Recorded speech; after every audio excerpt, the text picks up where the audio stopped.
But you're chilly on DEI. You're skeptical or less than fully on board. How so? Why so? I can start about 15 years ago when I was a diversity officer at a small liberal arts college on the East Coast. And I saw some things that I can't unsee.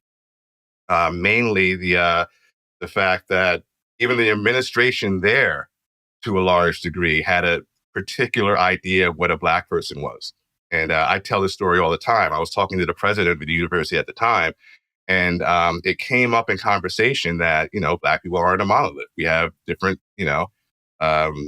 lifestyles, different religious affiliations, all kinds of different things. And he looked at me like I had four heads.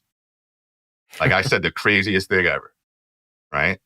And that should have tipped me off. Actually, it did tip me off a little bit, but ultimately, I was there for optics.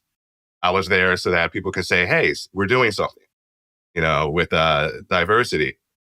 Now, let me be clear. You're an employee of the college working under the direction of this person whom you're speaking to as a diversity officer, telling him that Black people don't all think alike. Yeah. Yeah. With that said, I saw it as just a performance, right? I was there to make the college look like they were doing something. And other than that, it was a very useless position. So I was already sour on a lot of diversity initiatives in higher education before the whole woke / critical social justice thing reared its ugly head. With that said, I'm even more dedicated to exposing DEI for the detrimental aspects, especially when it comes to insisting that Black students and professors and administrators are forever dealing with this specter of racism, and that the whole country is dedicated to the downfall of Black people. That doesn't do anything positive for the mindsets of Black students and faculty, especially since I don't think there's much merit to it whatsoever. I also like the concept of merit. So that's something else that is considered a double term in DEI circles. It doesn't make any sense. It's detrimental. I've said before in publications, in presentations, in debates, that if a Klan member wanted to make sure Black people never, moved upward in any kind of way, societal or economic, this whole DEI thing is a great strategy. It's a good way to start, but because among many other things, I mentioned this before with prescriptive racism, if you are happy and fulfilled as a Black person, you are either suffering from false consciousness, you've been duped, you have some kind of Stockholm syndrome, you can possibly have a good reason for being optimistic and for succeeding and knowing that other people can succeed as well. You can't possibly have a good explanation for that. You must be trying to placate Whitey. Well, you're preaching to the choir on a lot of that stuff. But I'm trying to conjure up a devil's advocate kind of response here. What about solidarity? Like people need to stick together. What about shared narrative? The story we tell our children about where we come from and from what we've come through should be reproduced from generation to generation. What about, implicit bias and subtle racism and all that kind of stuff?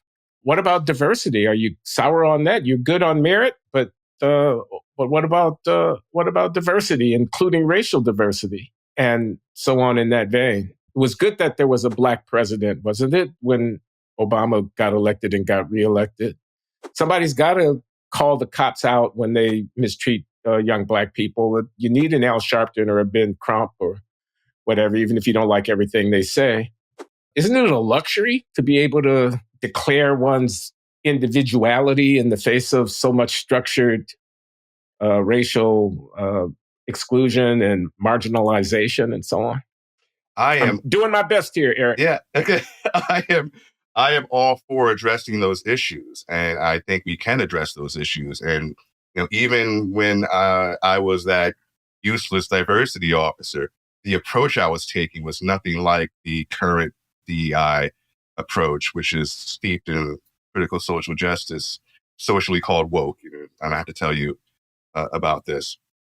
There are ways of addressing those things without embracing wokeness. For example, it's not all racism or even mostly racism in some situations. There are a lot of factors going on.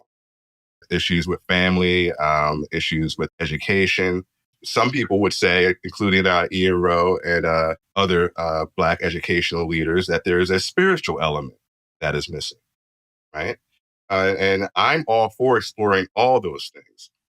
But we can explore all those things without the divisive A, detrimental to the psyche of students, B, and faculty. We can do all those things without, embracing this wokeness, which I think is divisive and detrimental to Black psyche. So, yeah, I think it's a good thing that we had a Black president for 2 terms. I think we need to address things that are going on between police and the communities. I think we need to address all these things, but we don't have to do it, based on what, Robin DiAngelo or Kendi say. We can do it in other ways.